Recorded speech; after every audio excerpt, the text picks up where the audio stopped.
Welcome to today's webinar, Show Clients the Impact of the Secure Act. My name is Lauren LaFurla, and I'm the PR and Content Manager for Covisum. I'm joined today by our speaker, Joe Alsasser. Joe is a certified financial planner and the founder and president of Covisum. Under his leadership, Covisum has developed a variety of groundbreaking financial tools, including Social Security Timing, which was the first patented Social Security optimizer, Tax Clarity, Smart Risk, and now Income Insight. Joe co-authored Social Security Essentials, Smart Ways to Boost Your Retirement Income, and is a regular contributor for Forbes, CNBC, and ThinkAdvisor. He also maintains a financial planning practice in Omaha, Nebraska, doing the very things he'll talk about today. Our topic today is the impact of the Secure Act. In your webinar console, you should see a box marked questions. If you have a question, please type it in the box, and we will address your questions throughout the presentation. Thank you for attending, and I'll turn it over to Joe. Thanks so much, Lauren, and thanks everybody who's on the call today. Looking forward to the webinar. Please do ask questions as we go. We'll try to address as many of them as we can at the end. At the same time, if we are not able to answer all of them, we will also try to reach out individually for any of those questions. So our agenda for today is all focused on the Secure Act. We're going to talk about a few key changes, and these are particularly relevant to the individual financial planner, financial advisor.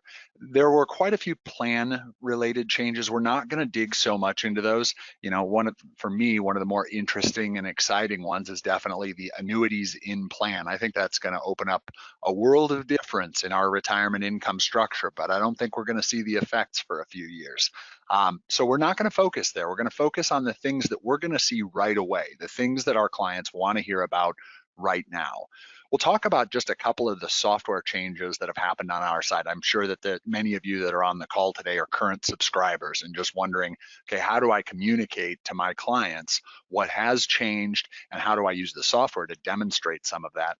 And then third, I'm going to focus back onto how do we communicate these changes out to the public?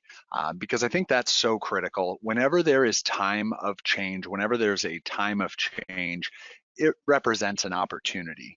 Represents an opportunity for us to be front and center, educating our clients so that they know how these changes are likely to impact them. So let's get into the major changes from the Secure Act. The first one, I'm sure all of you are probably aware that the RMD age increased to age 72. A key distinction there is it's only for people born on or after July 1st, 1949. So what that means is that anybody who would have had to have taken, if they hit age 70 and a half last year, they still have to take that age 70 and a half. So you got this sandwich group that was born and turned 70 and a half last year, and they still are on the old RMD schedule. For them, if you're not getting these yet in your practice, you probably will.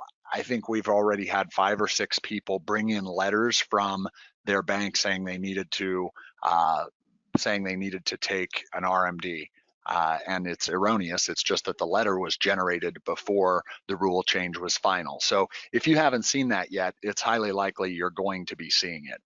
Now, the reason we say it results in an additional 1 to 2 years of IRA deferral is for someone who was born, you know, for example, they would have reached 70 and a half this year. It's really only 1 additional year of deferral. The key element here is that it creates an additional window for Roth conversions, but it also creates additional deferral on the IRA. So that's the first change. Required minimum distribution age increased to age 72. And we're going to talk about Roth conversions a little later on in the presentation. The second change is the death of the Stretch IRA. This is the one that's on everybody's radar. We now have a 10-year distribution period for inherited IRAs, and there's a good and a bad to that. The good, and actually I think this is a huge opportunity for advisors, is that there is a lot of flexibility within that 10 years. Under the old rules, I've got to start taking distributions right away after I inherit that IRA. Now, I've got ultimate flexibility. I don't have to take anything for year 1, 2, 3, 4, 5. I can choose at any point in those 10 years to take a distribution or not. Now, unfortunately, what's going to happen to a lot of people is they're going to forget about it, or they're not going to be thinking about it strategically. They're going to be living in the way that most people think about IRA money, which is defer, defer, defer. Save it for as long as possible, which means they're going to end up getting whacked in year 10 with high taxes because that account must be emptied by the end of year 10. Of course, there are exceptions for several beneficiary groups. A spouse can take over an IRA just as they could before. Disabled individual, chronically ill, or within 10-year age difference of the decedent. And those are the major categories. And minor children as well, but that's only true until they reach the age of majority.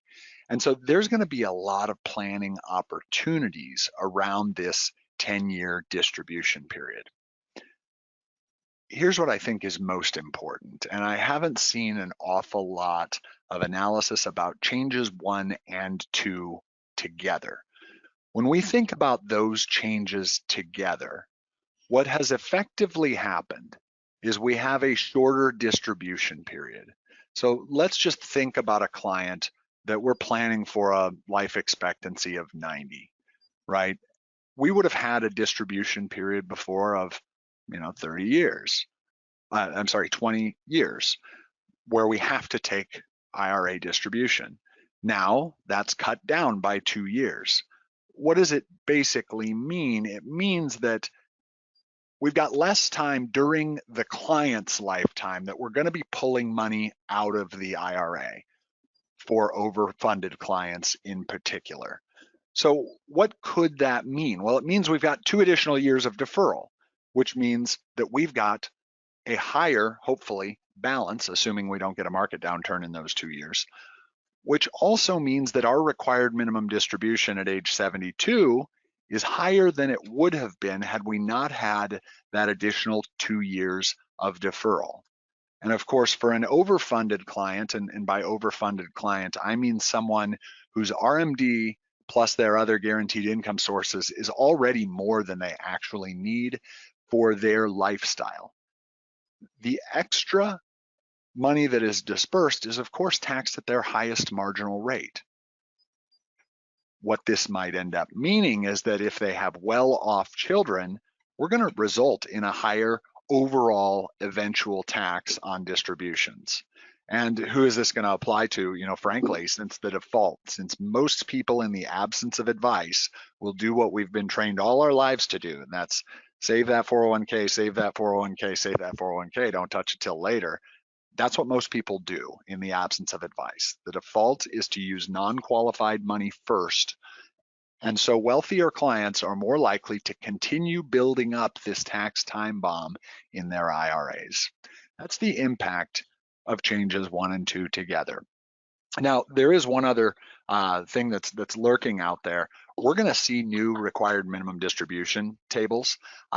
They're not a massive change, but it does reduce the distribution a little bit. And the 60-day comment period's about up. So those new tables represent longer life expectancy, generally by 1 to 2 years. Of course, when you get out to the very long end, they converge pretty closely. But distributions under the new tables will begin in 2021, not this year, but next year. So here are some of the differences. You can see that at age 70, the new distribution period is 29.1 rather than the old was 27.4. So if I think about that in terms of what percentage of my account do I have to distribute, under the new RMD table, this is the uniform lifetime table, it'll be 3.44% rather than 3.65 under the one we're currently using. So basically it represents a little bit lower distribution as a percentage of the account each year forward. So that will be a bit of a mitigating factor, but this is also something worth talking to clients about, is that those RMD tables are going to change. The other thing that's interesting is the last release of the uniform lifetime table went out to 115 plus, and at that point it was a 1.9 year distribution. Now it's 120 plus at 2. So the long end of the table really represents that significant increase in longevity that of course some of our clients will actually see. Now here's a third one, and I think this is a relatively minor change. It's probably not going to impact a huge number of your clients, But for those that it does impact, it's a really nice little benefit. So prior to the Secure Act, IRA contributions couldn't be made after 70 and a half. And it's now allowed as long as there's earned income. So probably all of us have clients who do a little bit of consulting work, or they work at a golf course, or they have some earned income on their return, or self-employment income. As long as there is some earned income on the return, it could even be from a spouse, you can make an IRA contribution. And quite a bit of the time now, since between at 71 and 72, we're not going to have required minimum distributions, but we will have Social Security income coming into the households. People's adjusted gross income can look very, very low. And so if we're making an IRA contribution, you can actually end up with 50% of the contribution as a tax credit. So $4,000 IRA contribution for a married couple can result in a $2,000 tax credit. That can be pretty significant, for a lot of folks out there. It's not something you're going to see every day. So I'm not going to spend a bunch of time illustrating it. But at the same time, it is worth being mindful of. That's the saver's credit that I think we're going to see sometimes, especially in that 71, 72 window. So let's talk about a few key planning opportunities. The first one is one we've been talking about for years, but it's going to become more salient right now with required minimum distributions changing. Much like tax rules changing a couple of years ago, you're going to have clients listening. And as a result, one of the big things that we want to identify are those excess required minimum distribution situations, basically where people have oversaved into IRAs, 401ks, etc. We want to explore alternate harvesting patterns for those situations because we want to bring down the IRA balance so that we don't get clobbered with a whole bunch of income at our highest rates at a point when we don't need the income. We want to explore Roth conversions for the same reason, particularly for those clients who are likely to leave money behind to higher income beneficiaries. That can be highly valuable. The second major planning opportunity is coordinating inherited IRA distributions with other income. This 10-year spike is going to catch some people. And we have a real opportunity to help people understand the idea of smoothing out a bracket over their lifetime. So if we have clients who are inheriting IRAs, if they're still working, there's some great opportunities to increase 401k or IRA contributions to offset it if they're not already doing that. Mm-hmm. The other opportunity is to identify any low earning years to distribute from the inherited IRA. So those are a couple of key planning opportunities that I'm going to do a little bit deeper dive on. And these are software examples from the Covisum portal. I'm sure some of you who are on the call are continuing to use the legacy, the standalone tools. So you'd log in at secure.taxclarity.com or secure2.socialsecuritytiming.com. The examples I'm going to demonstrate today are through portal.covisum.com. That's the unified portal that has all of our software tools together. It operates off shared data. So if any of the screenshots look a little bit unfamiliar, that's going to be why. And I'm going to answer this question now and at the end. For those of you who are not subscribers, you can basically recreate any of the scenarios that I'm doing today by taking a free trial.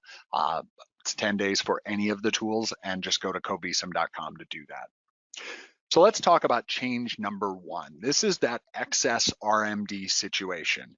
And we're going to start with a case study. So we've got John and Jane, both, John's born in 1955, so he's 65 today, and Jane is 62 today. We've got them living to 90 and 95. PIAs, for those of you who are not deep in the weeds with Social Security, that means their full retirement age Social Security benefit. So PIA for him is $2,600 and for her is $1,500. We're assuming he's got $1 million in his IRA, she's got $300K in her IRA, and they have a $500,000 non-qualified portfolio. And in this case, we used $400,000 of basis on that portfolio. Everything is in moderate, so there is no disparity between how different accounts are invested. Of course, we could make a lot of these results look better by investing accounts based on when they're likely to be used. We did not do that in any of these examples. we have a $90,000 per year net spendable. So that's an after-tax income need, and we're assuming 2.6% inflation and a beneficiary tax rate of 25%. So in our base case, now, for those of you who are not kind of familiar with our ecosystem, for us, the base case is the idea of doing what most people do when they hit retirement. What most people do is take Social Security as soon as possible. They use their non-qualified money to support and supplement that Social Security decision. And they get into IRA money when they have to, either because they have required minimum distributions or because they ran out of non-qualified money. So this is a client who is likely to be accumulating over time. They're not spending down over time. Their portfolio is likely to continue to grow even though they're drawing their required income need from it each year. Now, I'm using this from Income Insight, but I imagine I've used plenty of other financial planning softwares, and most of them produce some sort of similar illustration. The green bars here are our net spendable.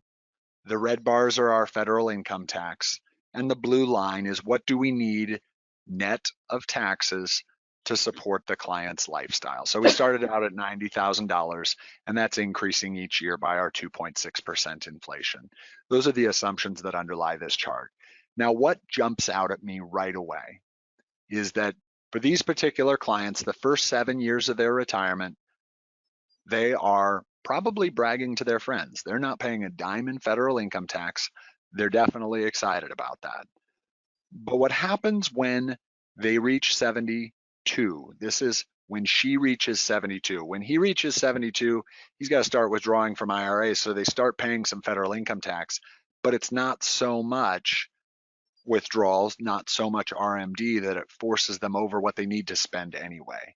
But when she also reaches age 72, that's the point where you start to see a lot of excess RMD. That's this green sticking above the blue line. That tells us we've got more spendable income after taxes coming to the house than we actually need. And you notice the red jumps quite a bit once we start to see those excess required minimum distributions. And notably, this is the first death right here. This is the first death from a planning horizon perspective. We had his life expectancy at 90 and her at 95. The widow is also facing excess required minimum distributions as well. And because widow tax brackets are based on single, you see that tax burden substantially higher out there. So this is our base case. That's what most people do. Now, if we look at a tax map, and for those of you who are not Tax Clarity subscribers, the basic idea here is that the red represents ordinary income tax brackets. So for this particular couple, they're both over 65. They could take $27,400 of ordinary income before paying any federal income tax, and then they'd be into a 10% bracket, and then they'd be into the 12, etc. What Tax Clarity looks for is the interactions between the different income types. So for this couple, they've got some non-qualified accounts that are generating long-term capital gains. They've got some Social Security. And so for this particular situation, once they reach about $19,000 is when they actually start to pay federal income tax. Now, because they were spending from the non-qualified account, they actually have a big gap here where they could continue to harvest more without paying any federal income tax. And so the idea with the tax map is to identify the soft spots, and this represents a real easy soft spot. We could get more money out of the IRA without paying any federal income tax, but also the interactions. This little plateau here, if I were to hover over that, that would show me that's 27%. That's where they're getting some of their capital gains pushed out of the 0% capital gains bracket and into a 15% capital gains bracket. So whenever I look for retirement income patterns, what I'm really looking for is where are the soft spots on the tax map. We've got one easy one here, taking more out and paying 0 federal income tax. Then we phase in a little bit of Social Security that they have. But then we've got this other gap here before capital gains start to become taxable. Those are the soft spots that we want to be paying attention to. Now, if I were in Tax Clarity, I can just, in Income Insight, I can just click the $, and that's going to bring up the detail, and I can bring it right into tax clarity. I'll name it, and ultimately, that's the point where I can show that tax map to the client. For those of you who are using standalone tax clarity, really the same process. The only difference is it would be the manual data entry. Take you about 5 minutes to do. So that's right away noticing that we really have some tax inefficiency by doing what most people do, and particularly in light of that new age 72 required minimum distribution. So one of the first things that I might want to do from a planning perspective is do something different, change the harvesting pattern to try to combat that excess RMD. And there are a couple of different ways I can do that. I'm going to focus on two today. The first is by harvesting IRA money first. Obviously, if I'm drawing down IRA money early in retirement, then I'm bringing down my balances and I'm bringing down my ultimate required minimum distribution.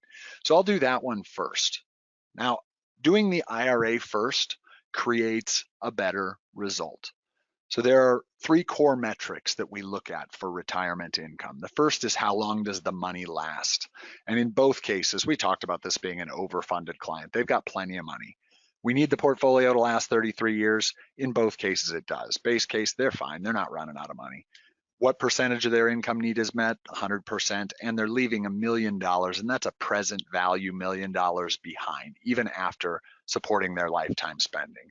And in fact, they're okay even if they get a down market early in retirement. Either of them die or they have a long-term care event of average duration. So they're fine across the board. But is there opportunity for them? And the answer is yes. By harvesting from the IRAs early on in retirement, we're actually able to increase that estate value by roughly $85,000. Pretty significant impact. I'm sorry, $80,000. So a pretty significant impact to that client. And what we notice is all that excess RMD is gone, and effectively we've spread out the tax liability over the course of the client's lifetime. So it eliminates the excess RMD. It eliminates that situation where later on in retirement they're being taxed and they're having more income forced into the household than they are actually able to use. Now, the second pattern that we would want to explore, of course, is the Roth conversions. I think this act is going to make that conversation around Roth conversions so salient.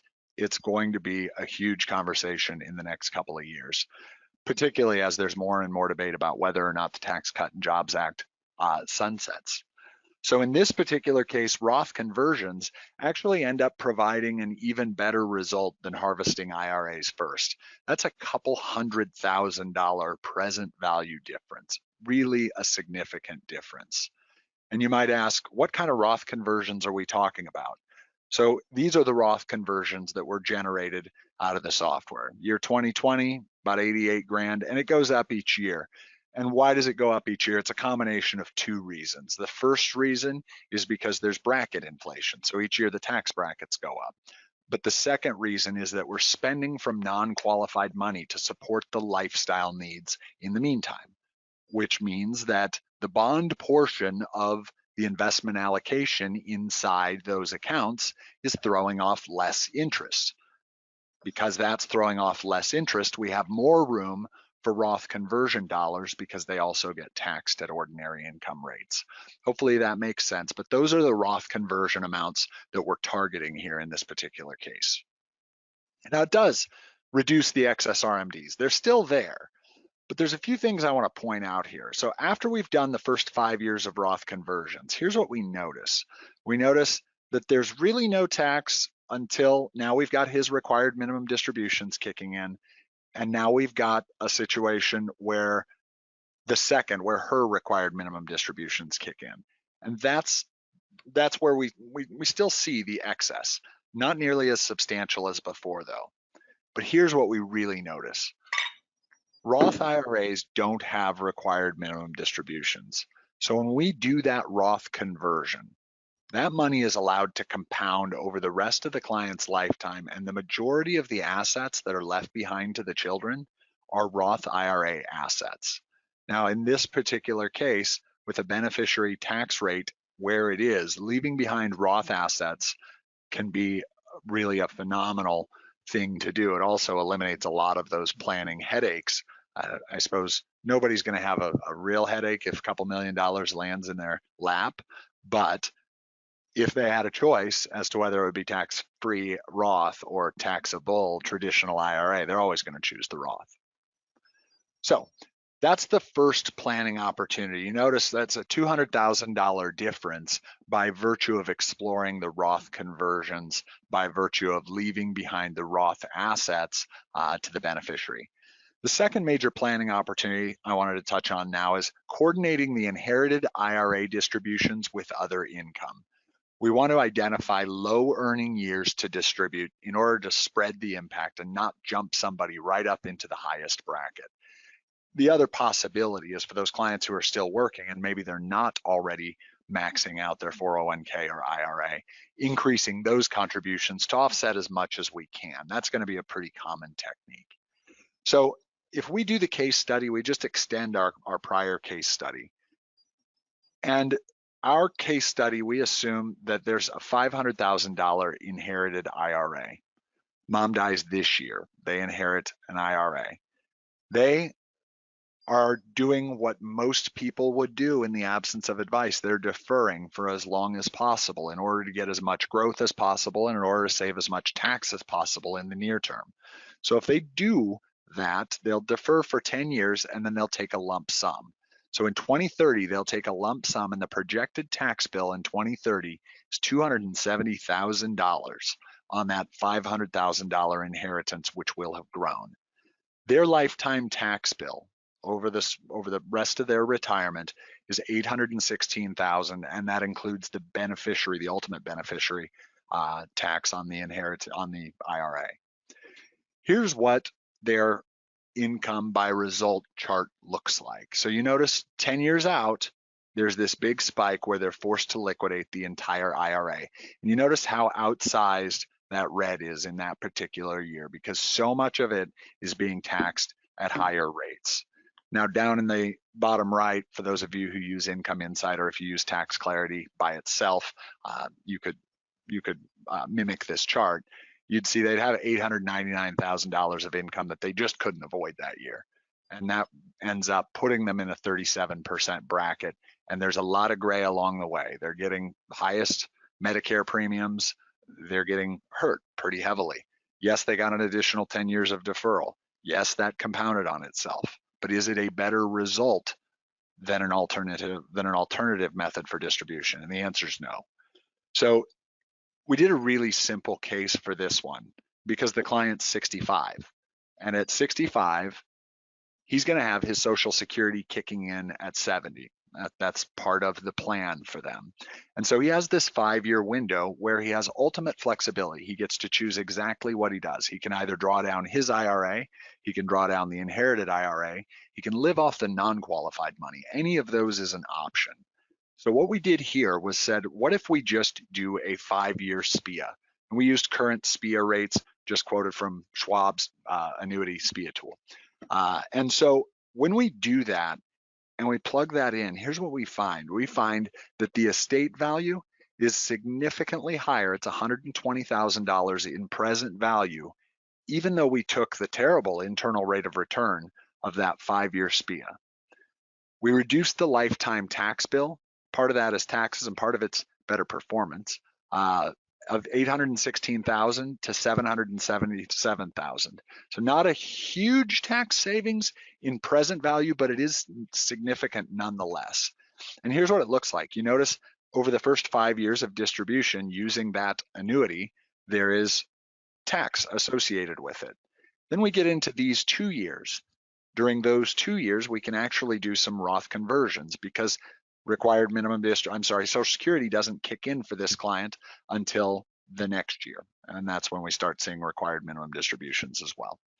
So that 5-year distribution during low years still made a significant impact on the client overall. So what are some of the key marketing points, key talking points to take away? The first one is excess RMDs are going to be a central challenge for our clients. Now they don't start till 72, which means they'll have 2 more years to hurt themselves, 2 more years to let that tax time bomb continue to tick. So we've got larger accounts over shorter time periods. The second is beneficiary tax rates. We want to really pay a lot of attention to the beneficiary tax rate because oftentimes it's better to equalize taxes, to pay a little bit of tax now, particularly under the Tax Cut and Jobs Act rates, than it is later. Now, for those of our clients who are inheriting, we're going to have a wonderful opportunity. We're going to be able to help a lot of people coordinate the distribution of those inherited IRAs with other assets. Oftentimes, we're going to want to be spreading that out over a period of years in order to keep them from being in a much higher tax bracket later on.